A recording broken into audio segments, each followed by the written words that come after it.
Welcome to House of Hollingsworth. I'm Kate, and today I'm going to show you how to fix a ceiling which has had water damage. So I'm here at my friend's house, and she had a leaky roof which she's had repaired, but she's left with patches of the ceiling that have peeling paint as well as some bad water stains. The first thing we're going to do is scrape back any loose paint.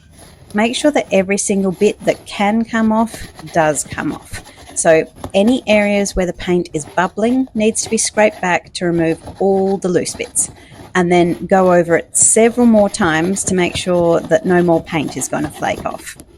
I'm using a painter's multi-tool to scrape here, and I'll link it in the description, but just any metal blade scraper will do. Don't worry about how much mess this part makes. You can vacuum up the paint chips later. Just focus on getting all the loose paint off.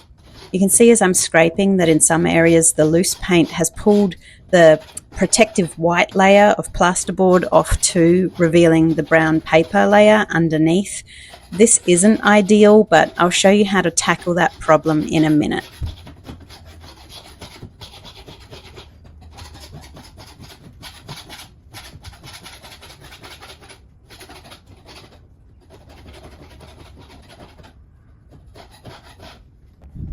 The first layer we're going to paint on is Zinsser Peel Stop.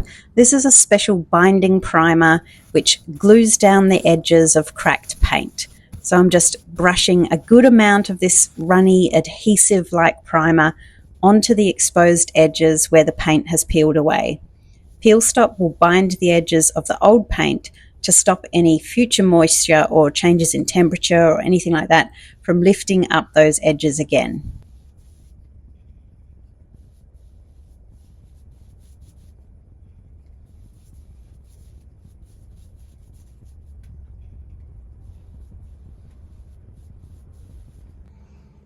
The next layer I'm painting is Zinsser Bullseye, but if your hardware store sells Zinsser Bin, that's even better. Bullseye is what I'm using because it's what's available. It's a water-based primer that I'm using to seal the exposed paper layer of the plasterboard. If you don't seal this properly, then the plasterboard will soak up water from the plaster we're just about to add, which could swell the plasterboard or crack the plaster. I'm also priming the water stains with Bullseye, but I actually had to do 3 coats to sufficiently block the stain. Zinsser Bin is a much better stain blocker, but again, it's not currently being sold at my local store. Next, I'm using Rapid Patch. This is a mix-it-yourself form of plaster, but if you want ready-made plaster, I'd recommend Joint Compound as it's already mixed for you.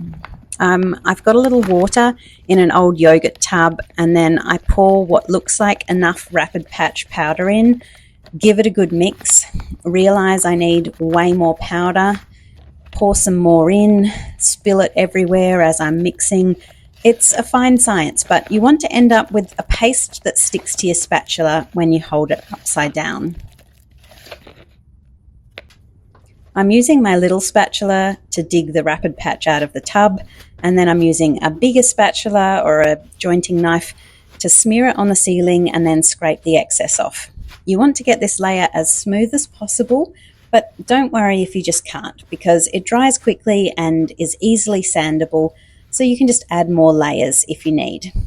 You want this fresh layer of plaster to cover the entire area where you scraped the old paint off, as well as a border of the surrounding ceiling.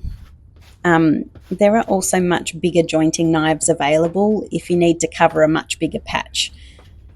Now, the special thing about Rapid Patch lies in its name. It's a patching compound that dries rapidly, which is great for small jobs like this where you want to patch, prime and paint on the same day. The instructions say it's sandable after about 40 minutes, but on a hot day like this, it was dry after about 15 minutes.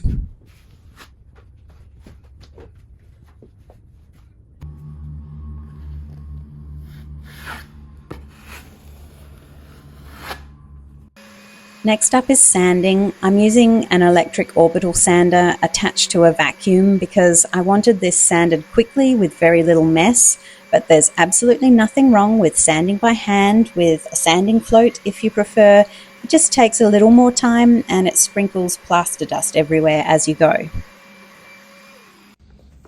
The next layer I'm painting is another layer of Zinza Bullseye. This layer is to seal the freshly patched plaster. If you don't seal your patches, you just paint straight over them, you'll end up with what's known as flashing. This is where the paint is absorbed into the unsealed plaster area, resulting in a different level of sheen on that one spot. I'm just painting with a brush because it's such a little area, but if you're priming a much larger area, it's well worth using a roller to save time.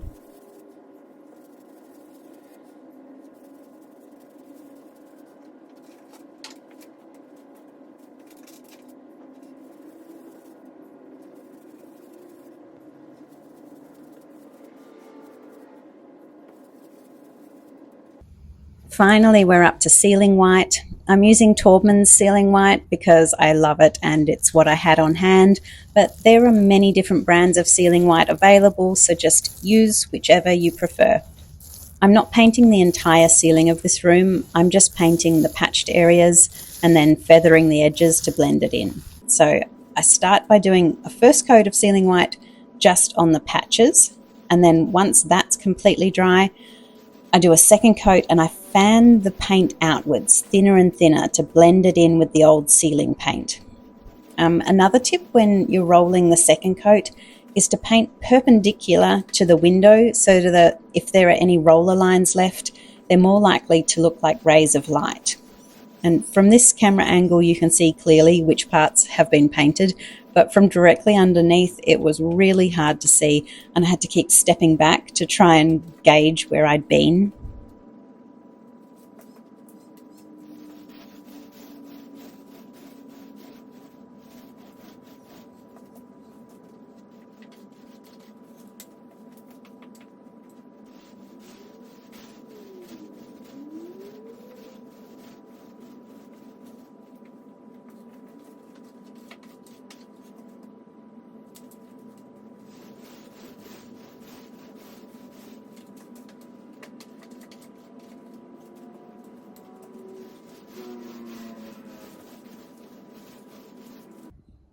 So let's just remember how badly the ceiling paint was bubbling when I arrived this morning. And then here's that same spot now. The bubbling flaky paint is completely fixed. The ceiling white is still drying in some spots, but you can see that the ceiling is 100 times better without those loose patches and water stains. I hope you enjoyed watching me restore this water damaged ceiling. Thanks for being here, and I'll see you next time.